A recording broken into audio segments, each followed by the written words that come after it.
Sunday afternoon from Northern California into Southern California.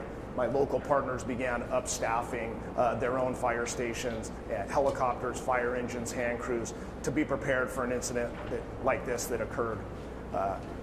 Those resources were pre-positioned in counties throughout Southern California for an event just like this. And on Tuesday morning, the Palisades fire began. I'd now like to introduce you to Chief Crowley, who can touch on the Palisades fire. Chief? Thank you. Thank you so much, Mr. President. I'm here just to provide you a brief on 3 significant fires that have occurred within the city of Los Angeles. With that, I'm going to be focusing on the Palisades fire. That fire broke out yesterday morning around 10:30.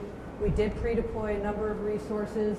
We knew there was a potential for a significant threat to our constituents due to the weather event.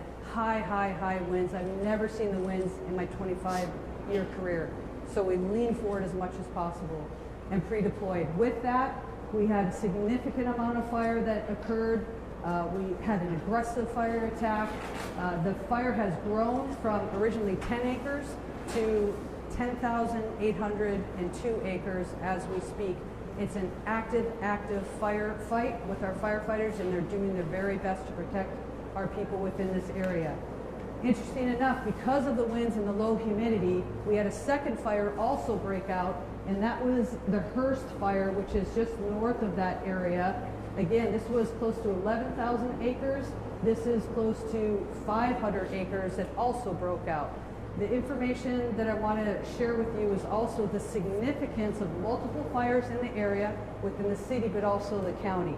That's the second fire that actually came out, and we're actively engaged in that firefight.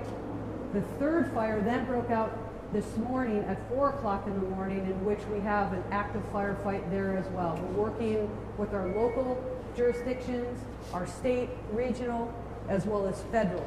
So we're doing everything we can to protect life first and property next.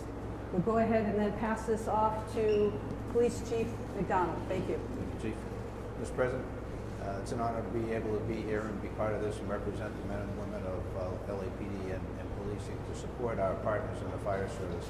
What we saw here in the last 24 hours is unprecedented. I've never seen anything like this. Fires driven by the type of winds that we saw, up to 100 miles an hour. Our role out there is strictly support, to be there for evacuations, to get people out of the affected area, to be able to provide for traffic control, and then crime suppression as the fire is fought, and some may come in and try and take the opportunity to go into these homes and steal from them. So we're going to be on top of that. I just want to say the relationship we enjoy here, in my case under the leadership of Mayor Bass, but all of our elected officials, is unlike, I think, anywhere else in the country. We are blessed to have the relationship between police and fire that we do here. Unfortunately, we do this kind of thing frequently, never to this level, but I can't say enough about how important that is. And as we go into the next 5 years with the Super Bowl and the World Cup and the Olympics coming up, it's critical that we maintain those partnerships. So thank you for this opportunity, sir. Oh, sorry. Let me introduce my partner from the County Fire Department, Chief Tony Maloney. So thank you, Mr. President. I'm going to be giving you an update on our Eaton fire, which is east. The county starts all the way up in Lancaster and goes all the way down to the Long Beach border. We go from the county line at Ventura all the way out to Pomona, 4,300 acres.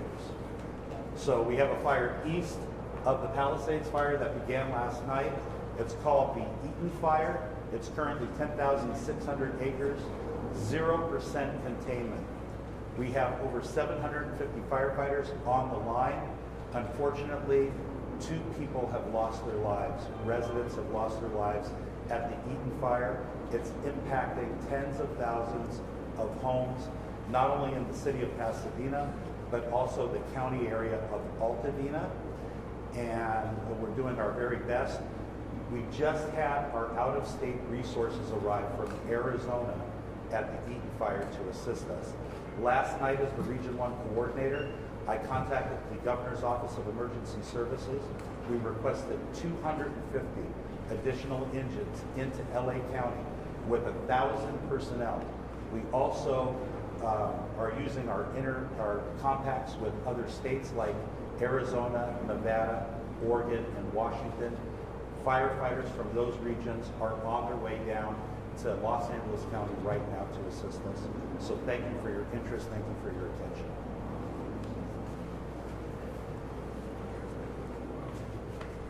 The governor asked for a declaration provides for everything for the government to do. We're signing today. Folks, the fact is that I'm directing DOD, Department of Defense, to rapidly provide additional firefighting personnel and capabilities. Also, California National Guard is adding 2 modular air firefighting systems units, and 2 more are being ready for the National Guard, the Nevada National Guard. And 4 more are coming from the Northern Command, and 10 Navy helicopters with water delivery buckets are coming down from San Diego. We're prepared to do anything and everything as long as it takes to contain these fires and help reconstruct, make sure that we get back to normal. It's going to be a hell of a long way. It's going to take time. So we're in it. The federal government's here to stay as long as we need us, everything we need. Is there anything you've asked we haven't gotten yet? Quite the contrary. Mr. President, just first of all, that major disaster declaration we approved.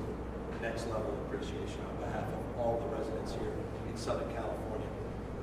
As the chief said, we had pre-positioned assets this weekend in anticipation of these weather events. The complexity of multiple fires, the likelihood of these weather events, this wind event will continue over the course of the next many days.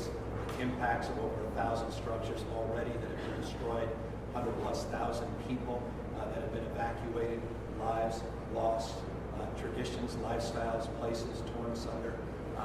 This means the world to us, and just publicly, because I think this is important, the President happened to be in the region, in town. It's impossible for me to express the level of appreciation and cooperation we receive from the White House and this administration. So on behalf of all of us, Mr. President, thank you for being here, and not just being here today, thank you for being here since the minute of this incident.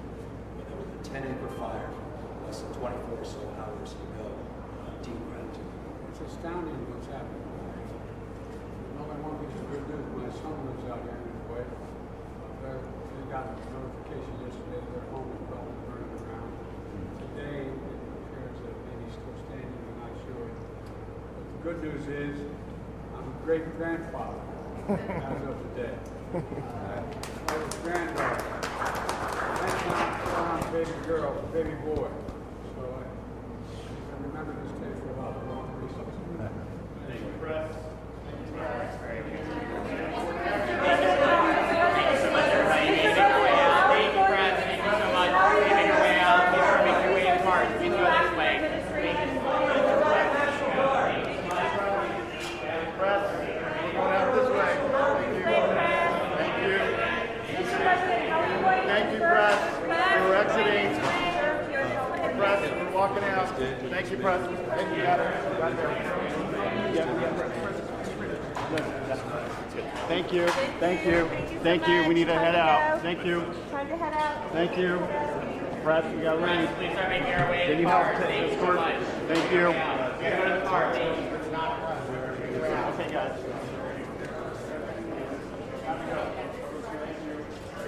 Thank you for making your way out. We gotta go. Thank you. Make your way out.